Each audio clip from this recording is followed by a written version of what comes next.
Hello, my name is Martin Pham. I'm a freshman at the University of Arizona, and I'm currently studying business management and law. Today I'll be presenting my project for English 101A, section 016 for Professor Cochran. So to get started, my research question is, what are the effects of performing acts of kindness in view of the actor? Now, acts of kindness can be a fairly broad topic, which is why I have specifically chosen to focus on how acts of kindness increase in hedonic and eudaimonic well-being. And my background on this is, as an individual, I have always strived for community service and to help the helpless, and I believe that acts of kindness and serving others is most important in the business world and in society for building relationships amongst others.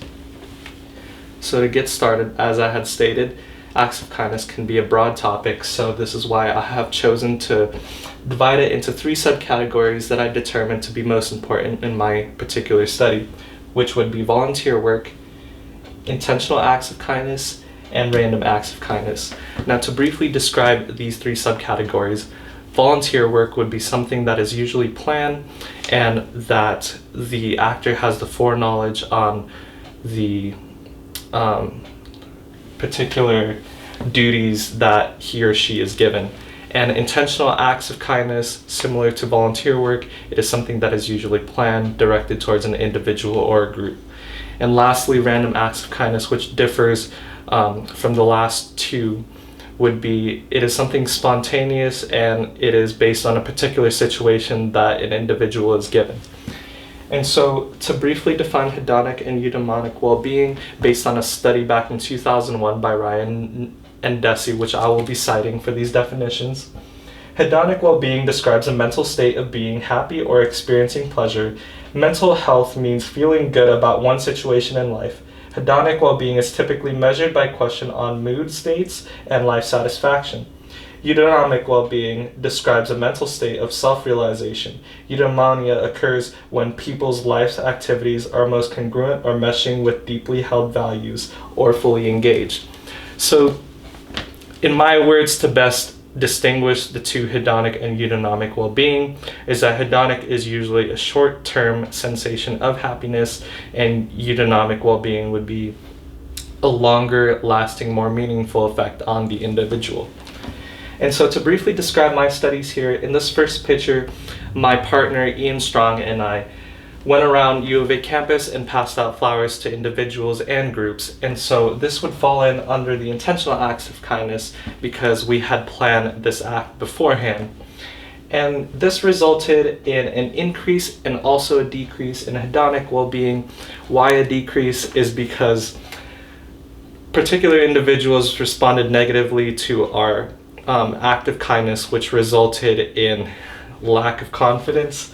And so this bottom picture here is actually my little brother that's holding a kitten, and so that would fall under the category of random acts of kindness. So we saw a litter of kittens underneath a pot, and we didn't know where the mother was, but later on we found very nice and loving homes for them.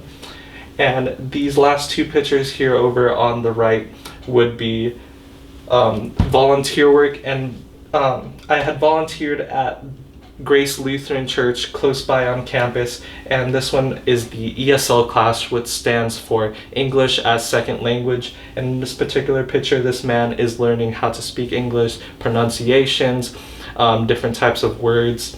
And in this bottom picture, I volunteered for a daycare, which was ran by the church as well. And so, yeah, her name is Sophia. She's 2 years old, and so this particular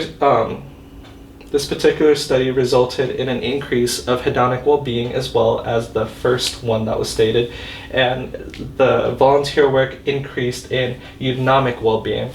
And the volunteer work performed that lasted about 2 hours, which led to experiencing more joy and happiness.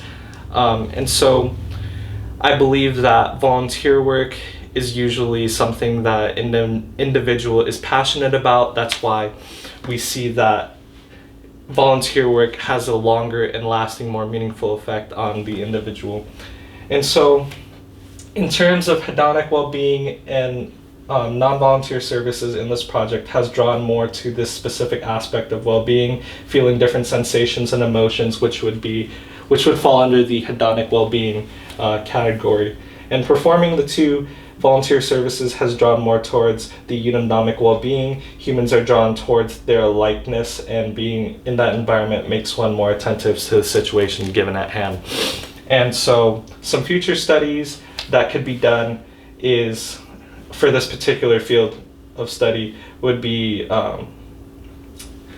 studying other individuals and their perceptions on volunteer work, intentional acts of kindness, or random acts of kindness, and whether each of those subcategories, which they would fall under. And so it could help determine, based on that study, to help others and themselves as well on how to become more happier in life. And that concludes my presentation. Thank you very much.